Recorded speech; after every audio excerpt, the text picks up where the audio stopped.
अस्सलामुअलैकुम वरहमतुल्लाहि वबरकातुहू। आज खुरम साहब के फार्म पे हम तशरीफ लाए हैं। ये नुकरा बछड़ा है, ये नुकरी बछड़ी है जी। अपने जानवरों को कुर्बानी फीड 90 नंबर इस्तेमाल कर रहे हैं। जानवरों की सेहत अब दोस्तों के सामने है। खुरम भाई ने शौक से सब जानवर रखे हुए हैं।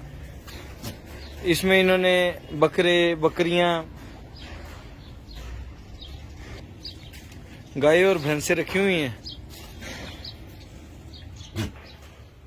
खुरम भाई अपने जानवरों को तरक्की वंडा इस्तेमाल करवा रहे हैं। तरक्की वंडा हासिल करने के लिए नंबर नोट कर लें 0335867270।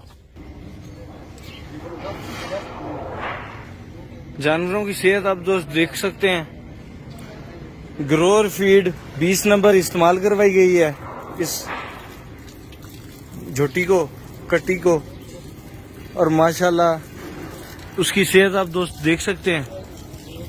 इसी तरह ये भैंसे देखें और माशाल्लाह भैंस का हवाना देखें और जानवरों की हेल्थ देख सकते हैं। जानवरों को अच्छी खुराक इस्तेमाल करवाएं। तरक्की वंडा 27 इजनास से मिलके बनाया जाता है। यूरिया से पाक है। कोई भी दोस्त इसका सेल पॉइंट बनाना चाहता हो, नंबर नोट कर लें 0335867270। इजाज़त चाहता हूँ, राना अवैस अब्दुल्ला।